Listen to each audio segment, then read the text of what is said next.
আমরা দেখে নিব যে তথ্য যোগাযোগ প্রযুক্তি প্রশ্ন কিন্তু আমি পেয়ে গেছি, তো এটা তোমাদের কাছকে দেখাই দেওয়া হবে। আর সম্পূর্ণ প্রশ্নটা কিন্তু তোমাদেরকে দেখাই দেবো। তো প্রশ্নটা দেখার আগে তোমরা চ্যানেল নতুন হয়ে থাকলে চ্যানেলটাকে সাবস্ক্রাইব ফলো করবা। তোমাদের একটা করে সাবস্ক্রাইব এবং ফলো আমার নতুন ভিডিও করার আগ্রহ যোগায়, তাই সকলে একটা করে সাবস্ক্রাইব ফলো করবে এবং ভিডিওতে অবশ্যই একটা করে লাইক করবা। তো আমরা কিন্তু প্রশ্নগুলো দেখে নেবো। প্রশ্নগুলো দেখার আগে অবশ্যই চ্যানেলটিকে সাবস্ক্রাইব ফলো করবা। তো তোমাদের একটা করে লাইক কিন্তু আমার নতুন নতুন নতুন নতুন ভিডিও করার আগ্রহ যোগায়, তাই সবাই ভিডিও থেকে একটা লাইক করবা। তো সকলে এই ভিডিওতে একটা করে লাইক করে নাও। তো 1000 জনের মধ্যে মাত্র একজনে লাইক করছো, তো সকলে প্লিজ লাইক করে নাও ভিডিওতে। তো এখন আমরা প্রশ্নটা দেখে নেবো এবং সম্পূর্ণ ভিডিওটা না দেখলে তোমার জন্য ক্ষতিকর হতে পারে, তার জন্য সম্পূর্ণ ভিডিওটা দেখবে। সম্পূর্ণ ভিডিওটা তুমি যদি দেখো তাহলে তোমার জন্য ভিডিওটা ভালো হবে, এবং সম্পূর্ণ ভিডিওটা না দেখলে তোমার জন্য ভিডিওটা ক্ষতিকর হতে পারে।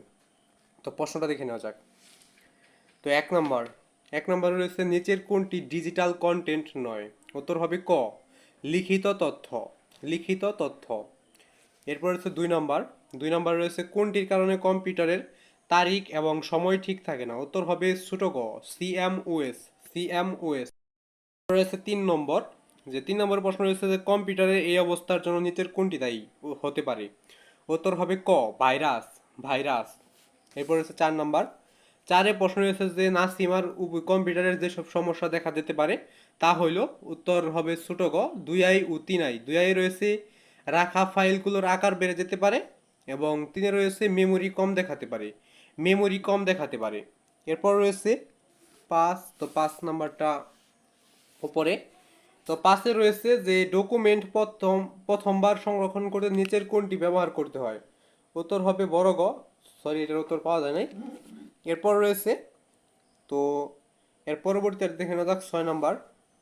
তো 6 নম্বরে রয়েছে যে A12 সেলকে B13 সেল দিয়ে ভাগ করলে ফলাফল সেলে কোন সূত্রটি লিখতে হবে?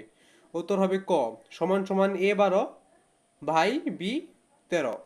এরপর রয়েছে, তো এর পরবর্তীটা দেখে নেওয়া যাক। তো পরবর্তীটা দেখে নেওয়া যাক যে কম্পিউটারে কি সমস্যা হলে বিপ সাউন্ড হয়? উত্তর হবে, তো উত্তরটা পাওয়া যায় নাই, তো তোমরা এখান থেকে উত্তরটা বের করে নেবে। তো এরপর রয়েছে 9 নম্বর। 9 নম্বরের প্রশ্ন হইল যে পেস্ট করার কিবোর্ড কমান্ড কোনটি? উত্তরটা পাওয়া যায় নাই, তো উত্তরটা বের করে নেবে। তো এর পরবর্তী পৃষ্ঠে চলে যাওয়া যাক। তো এর পরবর্তী নাম্বারটা হচ্ছে আমাদের যে 10 নম্বর। 10 নম্বরের প্রশ্ন রয়েছে যে প্রজেক্টরের একটি অংশকে কি বলা হয়? উত্তর হবে বড় গ, হ্যান্ড আউটস। এরপর রয়েছে 11 নম্বর, যে বঙ্গবন্ধু স্যাটেলাইট 1 কোন তারিখে মহাকাশে প্রেরণ করা হয়? উত্তর হবে বড় গ, 12ই জুন 2018। এরপর রয়েছে 12 নম্বর, যে কম্পিউটার সচল ও গতিশীল রাখতে কি করা প্রয়োজন? উত্তর হবে ক, রেজিস্ট্রি ক্লিন আপ সফটওয়্যার ব্যবহার করতে হবে। এরপর রয়েছে 13। রয়েছে যে কম্পিউটারে সর্বপ্রথম কোন সফটওয়্যার ইনস্টল করতে হয়? উত্তর হবে খ, অপারেটিং সিস্টেম। তো এরপর রয়েছে 14 নম্বর। তো 14 নম্বর রয়েছে যে বিএলসি মিডিয়া প্লেয়ার ইনস্টল করার ধাপ কয়টি? উত্তরটা পাওয়া যায় না, তো উত্তরটা তোমরা বের করে নেবে। তো এর পরবর্তী আর দেখে নেওয়া যাক যে ডকুমেন্ট টেমপ্লেট আকারে সংরক্ষণ করা হয় কেন? উত্তর হবে খ, বারবার ব্যবহারের জন্য। এরপর হচ্ছে 18, পাওয়ার পয়েন্ট সফটওয়্যার কিবোর্ডের কন্ট্রোল বোতাম চেপে রেখে এম চাপলে কোনটি ঘটবে? তথ্যটা কিন্তু পাওয়া যায় না, তথ্যটা বের করে নেবে। এরপর রয়েছে 19 নম্বর। তো আমরা 19 নম্বরে চলে যাচ্ছি। 19 নম্বরের প্রশ্ন এবং উত্তরটা দেখে নাও। তো মাল্টিমিডিয়ার মাধ্যম কয়টি? উত্তর হবে খ, 3টি। এরপর রয়েছে 20 প্রশ্ন হইল নিচের কোনটি অধিকতর শক্তিশালী পাসওয়ার্ড? উত্তর হবে ক, MG-32ABC। এরপর রয়েছে 21 নম্বর প্রশ্ন, যে নিচের কোনটি হওয়ার কারণ? এখানে উত্তরটা পাওয়া যায় না, উত্তরটা বের করে নেবে। এরপর রয়েছে 12, ই লার্নিং এর পূর্ণরূপ কি? উত্তর হবে ছোট গ, ইলেকট্রনিক লার্নিং।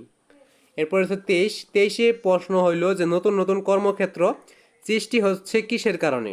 উত্তর হবে খ, আইসিটি শিক্ষার।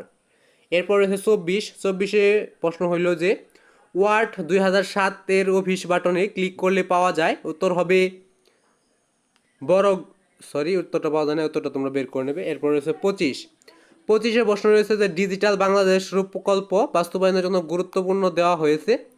উত্তর হবে সবগুলাই, যে মানব সম্পদ উন্নয়ন, সিভিল সার্ভিস ও জনগণের সম্পর্কতা, এবং 3-এ রয়েছে দৈনিক জীবনে তথ্য যোগাযোগ প্রযুক্তির ব্যবহার। তো এটা হইলো 2023 সালের প্রশ্ন। তো তোমাদের প্রশ্নটা কিভাবে হবে ওইভাবে কিন্তু তোমাদেরকে দেখাই দেওয়া হইলো। তো এখানে তোমাদের সালটা লেখা থাকবে, তারপর এখানে বিষয় কোড লেখা থাকবে, সেট নাম্বার লেখা থাকবে এবং বহু নির্বাচনীয় বিজ্ঞান লেখা থাকবে এবং তথ্য যোগাযোগ প্রযুক্তি লেখা থাকবে। এখন 2000 কত সালের প্রশ্ন সেটা কিন্তু এখানে লেখা থাকবে এবং সময় যদি 30টা টিক চিহ্ন থাকে তাহলে 30 লেখা থাকবে, যদি 25টা টিক চিহ্ন থাকে তাহলে 25 লেখা থাকবে এবং যে কয়টা টিক চিহ্ন থাকবে ওই কয়টা পূর্ণমান দেওয়া থাকবে এখানে। 25টা থাকলে 25 লেখা থাকবে, 30টা থাকলে 30 লেখা থাকবে। তো পরীক্ষার আগে কিন্তু প্রশ্ন পাওয়ার কোনো সুযোগ নাই। তো এই প্রশ্নটা কিন্তু এই প্রশ্নটা হলো 2023 সালের এবং 2025 সালে কিন্তু নতুন প্রশ্ন করা হবে, নতুন নতুন প্রশ্ন করা হবে। তো আজকে এখানে বিদায় নিচ্ছি, আবার দেখা হবে পরবর্তী কোনো একটা ভিডিওতে। তো সে বন্ধু সকলে ভালো থাকবা, সুস্থ থাকবা এবং ভিডিওতে অবশ্যই একটা করে লাইক এবং চ্যানেলটাকে সাবস্ক্রাইব করবা।